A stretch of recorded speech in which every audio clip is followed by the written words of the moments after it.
starting in Romans chapter 1 and verse 18, how there is a manifestation of a quality of God's wrath that comes upon the ungodly and unrighteousness of men. And as we are looking at that, remember that word men there is anthropos. It means humans, those who hold the truth down in unrighteousness. God's quality of his wrath, which, as we were talking about earlier, is being a quality of his wrath, is not something that we necessarily as humans consider to be wrath, because our wrath doesn't always work out the righteousness of God. Actually, it doesn't, more specifically. As we were talking about that, this is God's quality of wrath, where he allows those who are unrighteous to continue to fill up to the full what they're going to reap from it, where he doesn't allow that to happen with Christians. Okay, if with a Christian, as we are looking at over in 1 Corinthians, God will actually child train us. He won't allow us to continue to live a life that's unrighteous. 1 Corinthians chapter 11, verse 32 talks about that. You know, and it's not that God just allows them to do whatever they want and not be punished. God actually set up institutions to punish those who are unrighteous, and that would be the government. Government is supposed to be doing that. That's the reason they have the sword. Romans chapter 13 and verse 4 is where we were talking about there. Now, as we move down a little bit into verse 19, it says, because that which they knew, that which may be known of God is manifested in them, for God has shown it to them. And then in verse 20, we were talking about the fact that since a creation of the world, they've actually known. And this creation is actually more specifically not referring to the first creation, because it doesn't, again, say the creation. It says a creation. Did God only create once? There's actually evidence to show that there were multiple creations. There was a creation where he created the spirit beings, he created the universe, and then he renovated the earth and he created mankind. So we have different times of creation, and this is a manifestation of where we have those, and this is something I want to go over in verse 20, because this is kind of where we were at. And then we'll pick up from here, because here in verse 20, it says, for since the creation of the world, his invisible attributes are clearly seen, being understood by the things made. It's a little bit more specific in the original language in the way that it's describing that. It's the invisible things concerning him from the creation of the world to the understanding things. That is, the things that have the ability to understand. That is, it's clearly perceived to them. And you can see that in E where we were at there. And then as we move on in verse 21, it says, because although they knew God, they did not glorify him as God, nor were thankful, but became futile in their thoughts, and their foolish hearts were darkened. So this is where we actually pick up in verse 21. And I do actually have the translation of that down a little bit farther, because it says, because they, knowing thee, God, did not as God have a proper opinion of him. Your word glory there. You know, there's a lot of different ways. I guess there's a lot of different definitions of the concept of glory. A lot of times where, as I was growing up, glory kind of seemed to be this manifestation of light or something along those lines. But what does the word glory actually mean? When I went and looked up the word, it actually means to have or hold a proper opinion. That's actually what your word glory means. So when you're glorifying somebody, it's meaning you hold a proper opinion of that person, or you're expressing a proper opinion of that person. When you glorify the king, you're glorifying the king as one who is the final authority in the land. You know, you're giving them a proper opinion of who they are. It's the same thing with God. So when it says here that they did not glorify God, it's they did not choose to hold a proper opinion of who God is. Now, we were talking about, like I said, we were here and talking about this, and this is when humans have a knowledge of God, by the way, and the human's race, because you'll notice it says knew God. Now remember, in the original language, we get a little bit better distinction on knowledge. We have it in English, we just don't use it as much. We use it kind of like the two different types of knowledge. You have book smart and street smart. Well, what really is the focus between those two? Book smart is you've got intuitive knowledge, but not necessarily, you haven't really done it. Where street smarts is more experience that comes from, or knowledge that comes from experience, from doing it. Well, the Greek breaks it out a little bit for us, makes it a little bit more distinctive. Here it's talking an experiential knowledge. You know, and as we're wrapping up this morning, we were just talking about this, you know, when in the history of mankind has there been a period where everybody knew God? Not in an intuitive knowledge, but an actual experiential knowledge. That would be with Adam and Eve and Noah and his sons. And you see this over in Genesis chapter 9 and verse 1. But God blessed Noah and his sons, and he said, be fruitful and multiply and fill the earth. See, Noah and his sons stood before God and he spoke to them. And he laid out the rules for them, the expectations that they were to live by. We're going to stay in Genesis in a little bit here. So I'll shift back over there. But I want to jump down just a little bit into verse 32 on Romans chapter 1 and verse 32, because there's something important to pay attention to here. It says, who knowing the righteous judgment of God. This is actually, this word know here is they had a full experiential knowledge of it. And this is where we get the understanding that what he's talking about here is the period in man's history where all of mankind knew God and then chose to reject him. Because they, at this point, fully experientially knew the judgment of God and why it came. Or in other words, Noah and his sons knew exactly why the flood came. They fully were aware of why God brought that flood upon the earth and everything that was involved in that. Now, keeping that in mind, back over in Genesis, we're going to see that even though they knew God and the requirements that God, or the expectations that God had for them, they reject them. In Genesis chapter 9 and verse 3, God lays out the expectations for them. It says in Genesis 9:3, every moving thing that lives shall be food for you. I have given you all the things, even as the green herbs. You remember with Adam and Eve, it was the green herbs. Now mankind is allowed to eat the animals. But you shall not eat the flesh with the life that is its blood. So they weren't allowed to eat the blood of an animal, but they were allowed to actually eat an animal at this point. That was one rule. In verses 5 and 6, surely your lifeblood I will demand. From the hand of every beast I will require it, and from the hand of every man, from the hand of every man's brother I will require the life of the man. Whoever sheds man's blood, by man his blood shall be shed. For man is in the image of God, he is made. So we have a rule here, which would be that if a man murders another, he is to be put to death by man. This is a rule that God's actually putting down. So we're allowed to eat animals, but not the blood of animals at this point. And if there is a murder, the murderer is to be put to death.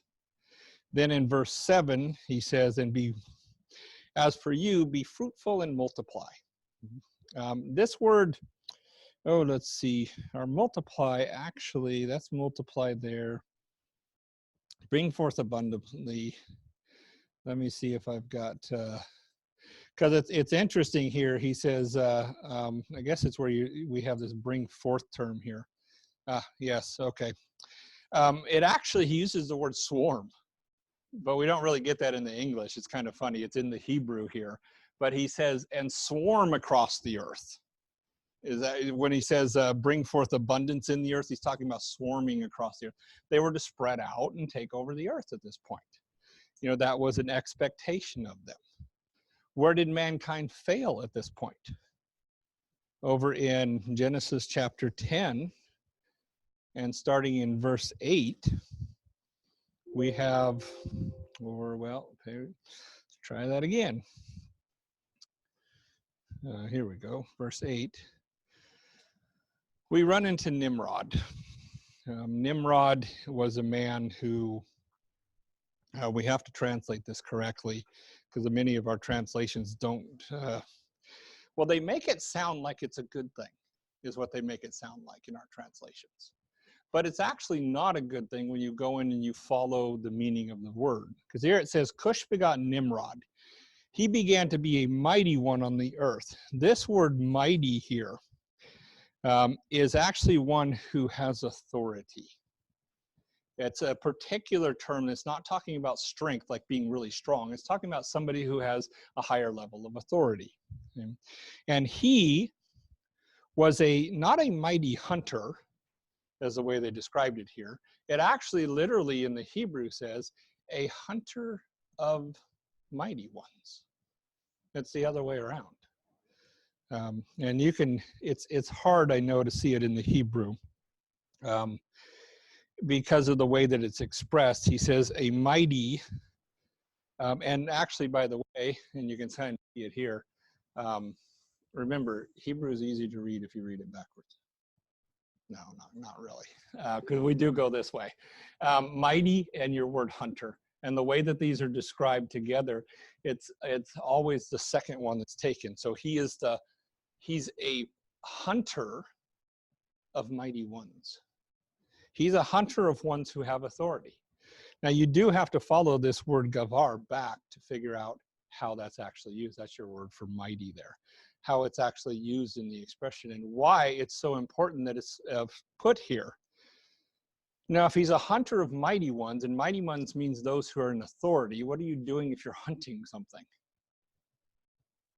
Well, the intent will be to kill it. Okay, so he's killing those who have authority. And then you see here in the in verse 10 why he's actually hunting them. In verse 10 it says, and the beginning of the kingdom of Babel. And then he goes on with the other kings in the land of Shinar. So this is the beginning of kingdoms. This is the beginning of ones where we have governmental rule, where one is in authority, and he is actually taking authority through violence, is what he's doing. And it's a little difficult to see that in our English translations because we're not quite picking up the distinctions in the way that the Hebrew expresses that. But in the context, if we're following it, we can actually understand that. He was one who was in a position where he began a kingdom. And in setting up that kingdom, of course, we don't quite see it as well in the English as we do in the Hebrew. But he is one who is hunting those who are mighty and setting up his kingdom.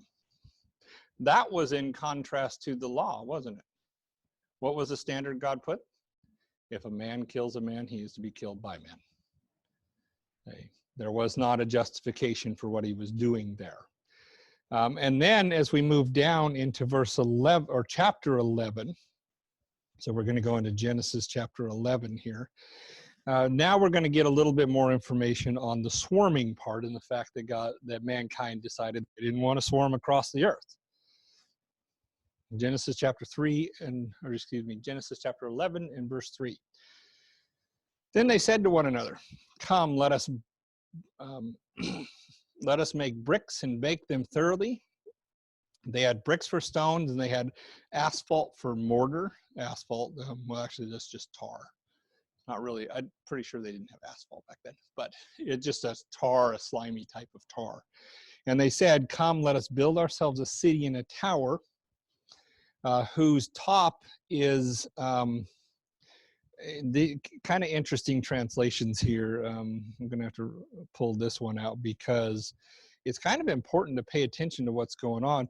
The way that our English kind of makes it sound, it's like they're trying to build a big tower to go up to heaven. As a matter of fact, I remember that being told to me, you know, they're trying to build all their way up to heaven to get to God.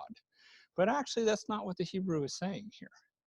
It doesn't say in the heavens, it says whose top is with reference to the heavens. That's the way that the Hebrew would actually express it. Right? with reference to the heaven, and we'll get this, by the way, an explanation of what was going on in Romans chapter 1, where we're at. They were worshiping the stars. That's what it's talking about here. So they built a tower, and by the way, especially today we understand this. If you have brick and slime tar as your sealant, how high could you build a tower? About 8 floors is about the best you're going to get. Just structurally, it wasn't like they were trying to build this and they couldn't have built much more than 8 floors up. Around 80 feet, somewhere in there, would have been about all that the structure could have held. So their intention wasn't to build this massive, long, huge tower. Their intent was actually to build up a tower, and they explain it here. To build a tower high enough to where they could actually survive a flood. Why? Because they knew what God had done. They were fully aware of God and what they were wanting to do at this point. That was going to bring God's judgment upon them. So they're like, let's build a tower. And that's what they're saying here. Come, let us build a city and a tower whose top is with reference to the heavens, because they're worshiping the heavens. Let us make a name for ourselves, lest we be scattered abroad over the face of the whole earth. Why would they be scattered? God said, you are to swarm across the earth.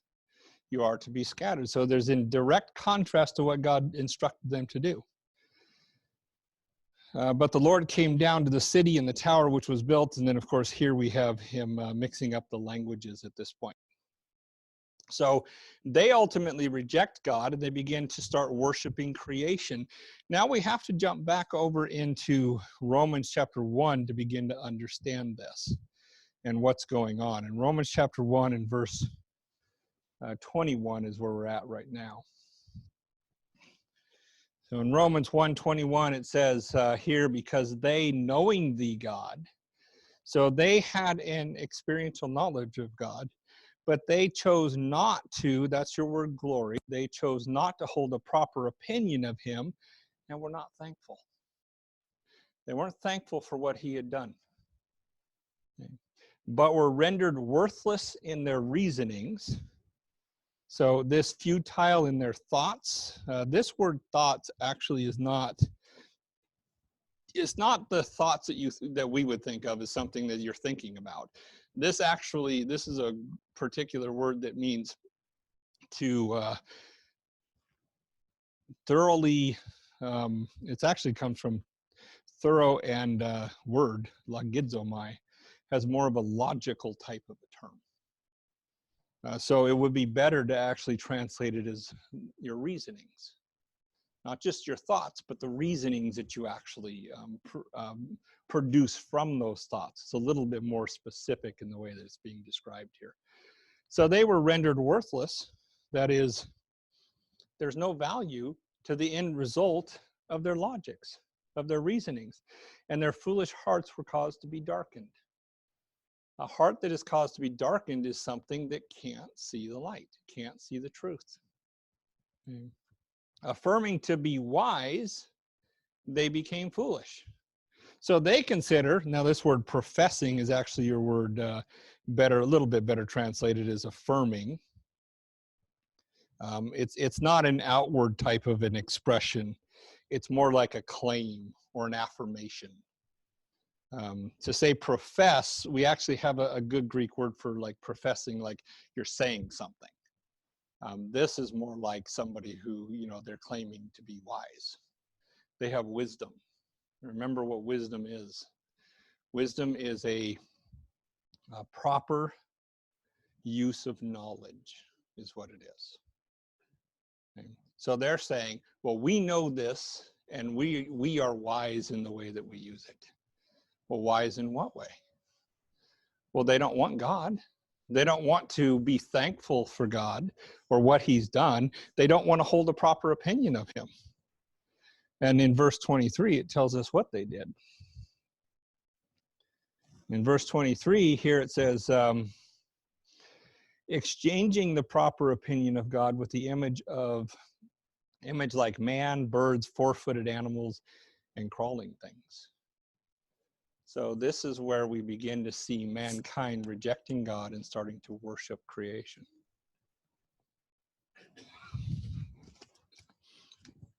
This, by the way, began back in the Tower of Babel. This is what they were doing there. They were coming together, and they were basically going to do the exact same thing that had happened before the flood. And they were rejecting God, and they began to worship the creation rather than the Creator. So they changed the glory of the incorruptible God. This change actually literally means to exchange something. So they took it and they exchanged the proper opinion of God, and they put that opinion on mankind. Where do you think we get our false gods from? Zeus and all those others. Greek mythology, especially in astronomy and some of the other areas that go back to the worshiping of the stars and everything else. This all started back at the Tower of Babel. And it kept on moving forward because mankind chose they didn't want to accept God. The same thing, by the way, happens today. If you get people who they absolutely refuse to believe that there's a God. And the result is they have a mind, well, as we're going to see here shortly, they have a mind that actually doesn't bring good conclusions. It can't, because in this particular case, we have people who have changed the proper opinion of God, and they begin to worship birds and four-footed animals and creeping things. Have you ever wondered why mankind would ever bow down to sticks and stones? I mean, when you really think about that, or they make an image of a bird or an animal or humans or whatever the case may be. Why would mankind bow down to something like that? They bow down to it because they choose to reject the one true God. But man knows there's a God. It says it here in, the fact that God exists, it's visible. You look around us, it's visible. It's very clear that there is a God. So they know there's a God, but they don't want to accept the real God. No. So they begin to make up their own gods and begin to exchange the glory of God.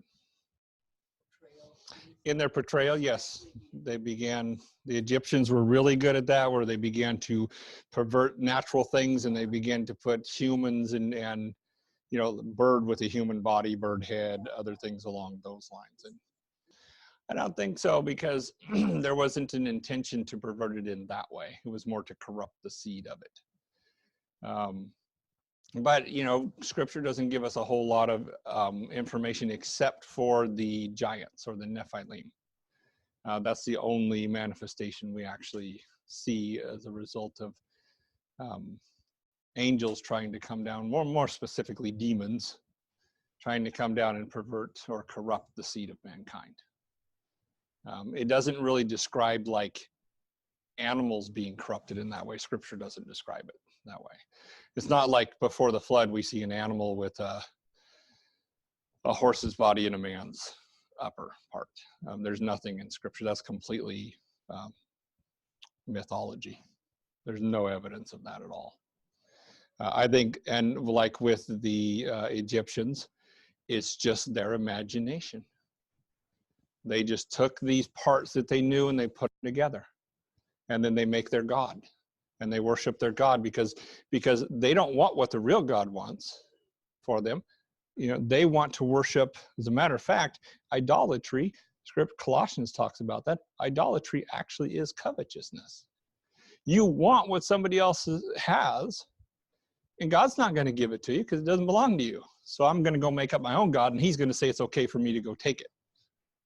It's that kind of, and, when you don't have that corrupt kind of mind because you have accepted God, it's hard to understand how somebody could justify that. But that's exactly what they do. And that's what it's talking about here.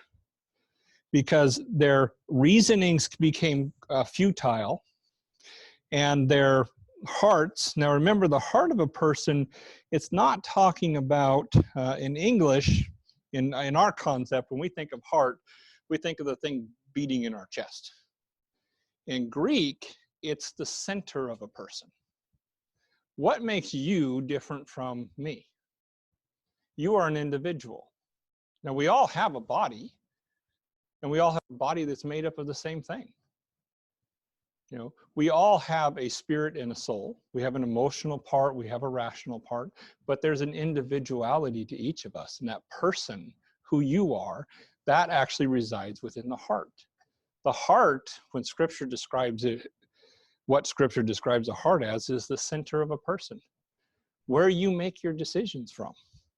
So when it says their foolish hearts were darkened, it's where they actually make their determinations, the desires that they're going to fulfill, those became darkened, so that they weren't understanding. And then, of course, here they're claiming to be wise, they're affirming themselves to be wise, but actually what they're doing is being very foolish. As it goes on, let's see.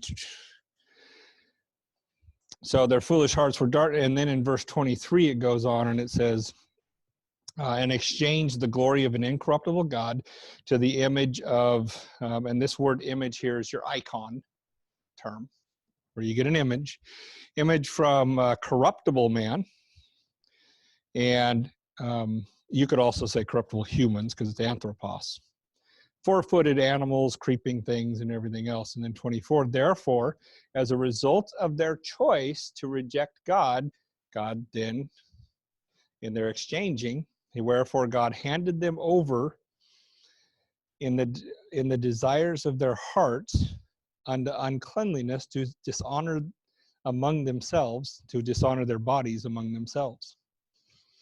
What did they start doing here? This dishonoring of their bodies among themselves. They started worshiping creation, making false gods. So God turned them over to what they wanted to do, to the desires of their heart. He's allowing them to continue in their corruption and bring corruption upon themselves as a result of that. This, by the way, again, is a manifestation of God's wrath.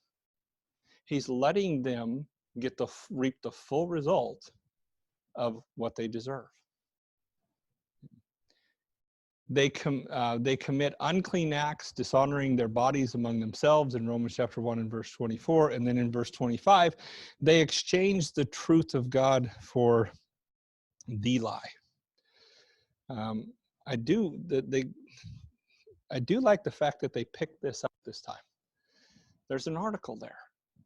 It's not just talking about a lie, a general lie. It's talking about a very specific lie.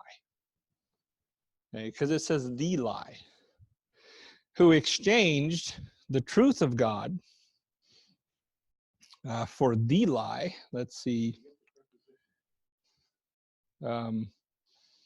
Exchange, huh? In for.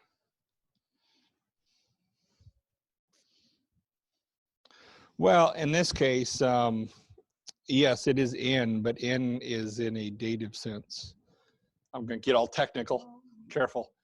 It's a good point. Normally, what's the point there is, typically this Greek word, which we would pronounce it as in, typically means like in the sphere of or inside of. But in this case, the way it's relating to it, it can also mean for, in the relation or an exchange. So it is actually a good translation to say who exchanged the truth of God. And you could say in the lie, but it's really the exchange is the lie. No, because that would be a nice, yep, so not quite there. So it's an interesting, I do think it does express it very well in the sense of, I mean, if you wanted to get real technical from the Greek, a little hard for the English to grab, it literally says who exchanged the truth of God in the lie. So in the lie would be a reference to, like I said, a very specific lie, and is talking about when Satan actually expressed,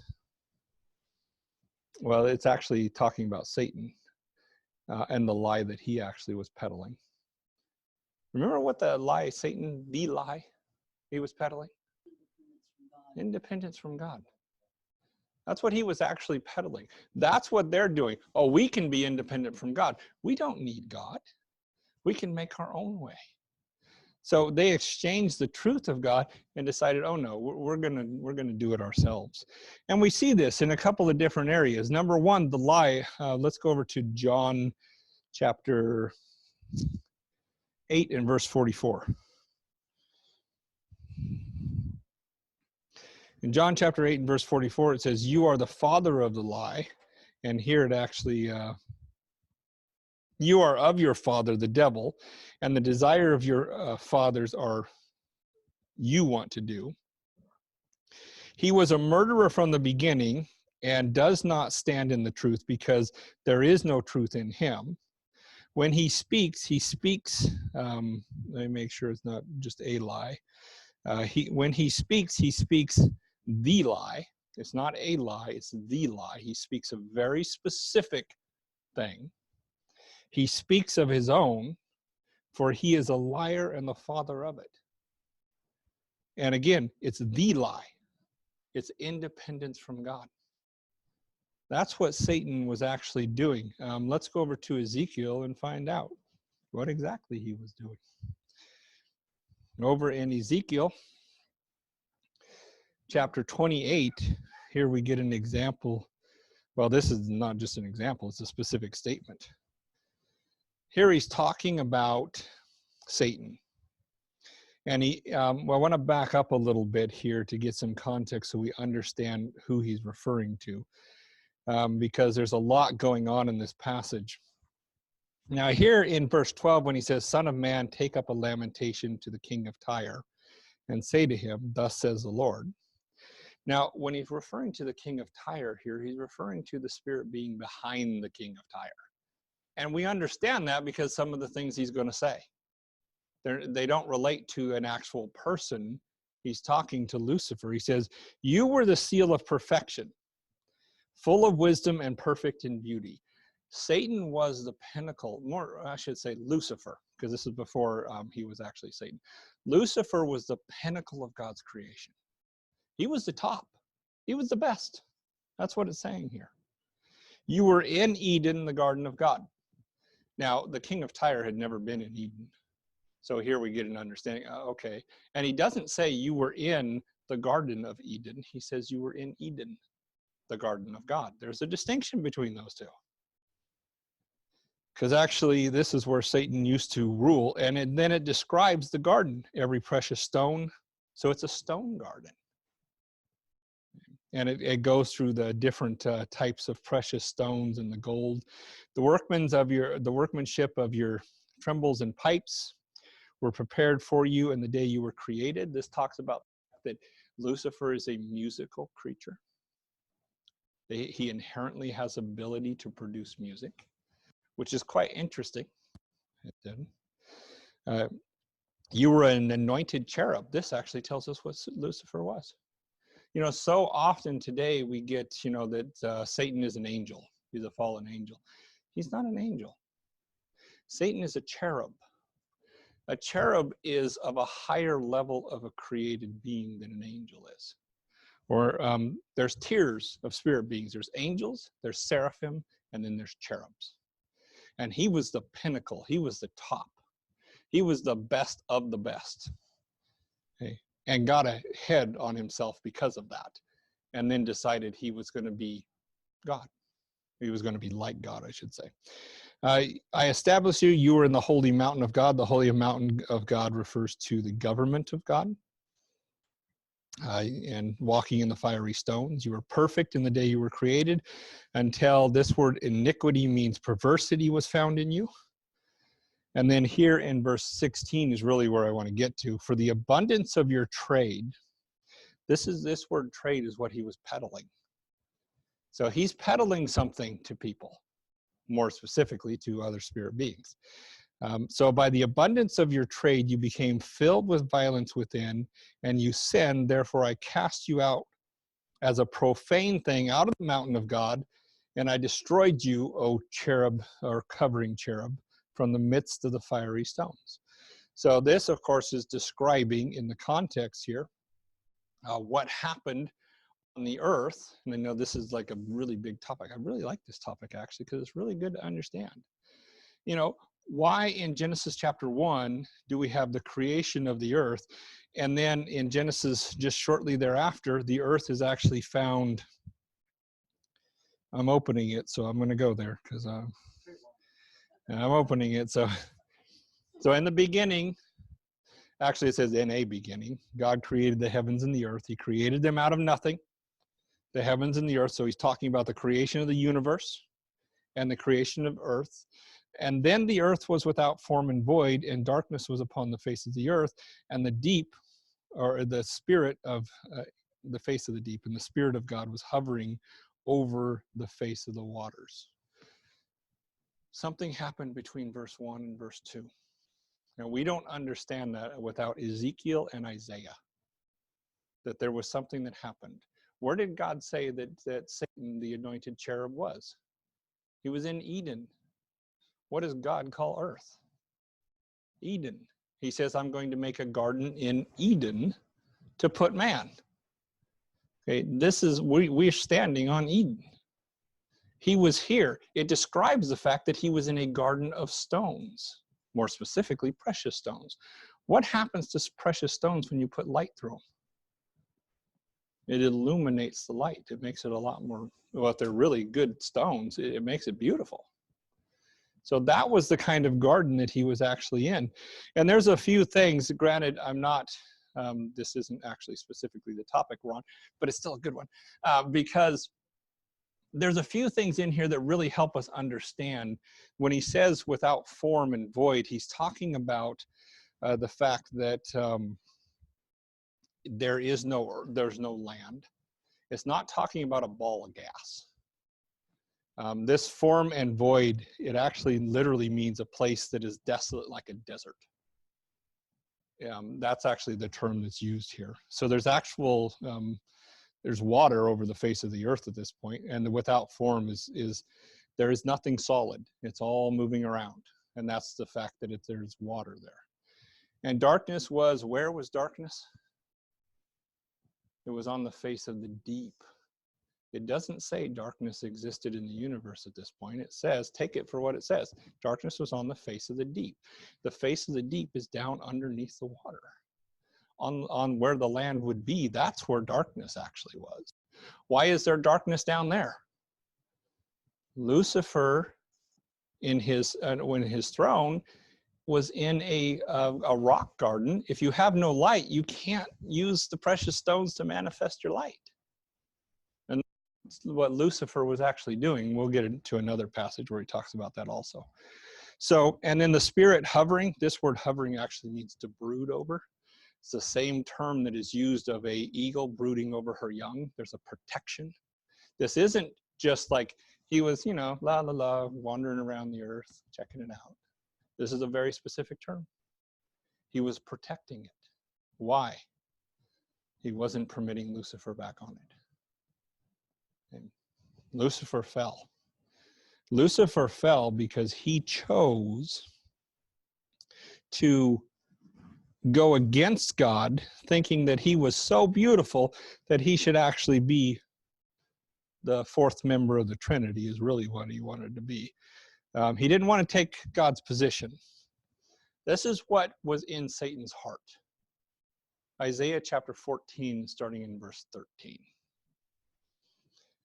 For you said in your heart, now remember, this is a cherub. He doesn't have a body. He doesn't have a soul. A cherub is a spirit being.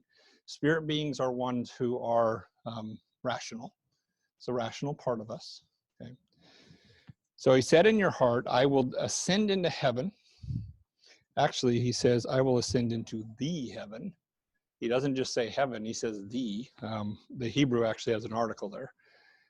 The heaven. And that's important because he's not just talking about a heaven above somewhere. He's talking about a very specific heaven. He's talking about where God's at. And he explains that. I will exalt my throne above the stars of God. Where are the stars? They're in the universe. We look up, we see stars. He wanted to put his throne above the stars. That is actually referred to as the third heaven. That's where God's throne is at. I will also sit on the Mount of Congregation. The Mount of Congregation in Job, we actually get an explanation of that. Where the sons, where here he's talking about the spirit beings, they come and they present themselves before God. That is actually the place of congregation. Okay. On the furthest side of the north, this actually tells us that the heaven is north. That's actually the direction of the third heaven. I will ascend above the heights of the clouds. The clouds he's talking about here are the clouds above the third heaven, the ones where only God can go. We talked about some of this when it came to the resurrection of Christ. In one of his ascensions, he went above the third heaven to show the spirit beings he is God, because only God could go there. Satan wants to go above the third heaven. Okay. Above the heights of the clouds, I will be like the Most High. Now, again, Satan did not want to overthrow God. He wanted to be like him. That's what it says. Similar to him. He wanted to sit his throne with God. He thought of himself as so beautiful and such a magnificent creature that he should actually have his throne, God's throne. It shouldn't be here on this little pebble that we call Eden, or he called Eden. That would be God. He should be all the way up there. And then he talks about the fact that he will bring him down. Satan actually peddled the lie to 1/3 of the angels and dragged them down with him, where he was like, we can be independent from God. We can do what we want to do. Well, that same independence is being peddled back over here in Romans. And that they're rejecting God, Romans chapter 1 and verse 25. Romans chapter 1 and verse 25, they're actually rejecting God. It says, who exchanged the truth of God for the lie, or in the lie, independence from God, and worshiped and served the creature rather than creation, rather than the creator, excuse me. The Kratis, that which he created, they decided to, this word worship, by the way, actually literally means to render religious service. It's a very specific term that means rendering of religious service. And they, or reverenced for themselves and rendered religious service to the creation rather than the creator, of course, who is well spoken of. It doesn't actually say forever, it just says into the age. Into the age, he is well spoken of. Age is important to focus on, but I won't get there. Age, well, I said it, I got to explain it. So an age is a period in which God manifests something about himself. A dispensation is a period in time in which God shows mankind something about himself. We have a total of 7 dispensations. We're in the 6th dispensation. There'll be one more after us, what's also referred to as the millennial kingdom. And there are currently 10 ages that have been revealed. But we also have the ages of the ages. So there's a whole bunch of them that he hasn't revealed yet. He's just told us that they're there. So when he says he's blessed into the age, he's talking about here, when Paul is writing this, he's like, into the very next age, he is the one who is well spoken of. That's what your word blessed here means, by the way. He's well spoken of. Into the next age. For this reason, God actually gave them over again. They exchanged the natural use of a woman, Romans chapter 1, verses 26 and 27. Because of this, God handed them over to dishonor their passions. For both females among them exchanged the natural use of that which is against nature. Likewise, also the males sent away the natural use of the female, caused to be kindled in their own longing into others of the same kind, male among males working out for themselves the disgraceful and receiving compensation that is necessary concerning their wanderings among themselves. Now you see here, yes, they were allowed to wander, but they also get the compensation that's worthy of their wandering, which is not good, by the way. This is not good stuff. because they chose to reject God. They go against nature. They disgrace themselves among each other. And as a result of that, they're going to receive punishment in their own bodies. As he then goes on in verse 28, here he says, and even as they didn't want, let's see, this is in verse 28, they're thinking the experiential knowledge of God is not worthy to be kept. Can you really believe that when you're understanding that they, having an experiential knowledge of God, they knew God, but they chose to consider that knowledge to be something that wasn't worth keeping. So God let them continue on in the same path, and it brings destruction every single time. So here it says, and even when they did not like to retain the God, it's a little stronger than that. Actually, it's your word dokimazo, and dokimazo means to put something to the test. For what? Dokimazo. No, dokimazo is my testing for approval. So I'm putting it to the test to see if it's worthy to keep. And they put the knowledge, the experiential knowledge of God to the test, and they decided it wasn't worth. They wanted to reject it because, again, God wouldn't let them do what they wanted to do. So as a result, they were given over to an unapproved mind.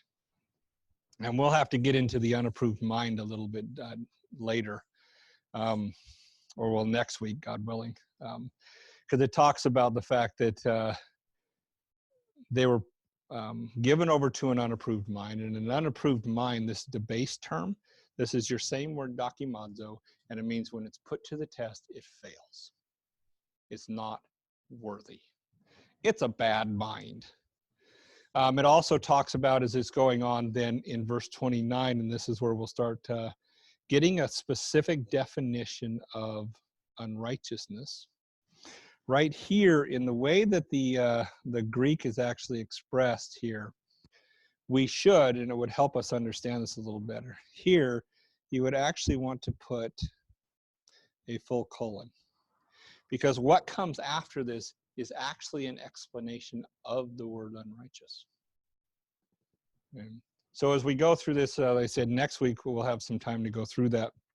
As we do go through each one of those in detail, exactly what he's expressing here, we will understand what unrighteousness actually is. Remember, unrighteousness is the bigger term. Unrighteousness is not sin in and of itself. Unrighteousness can be sin, but unrighteousness can be in the mind also, where sin is always in action.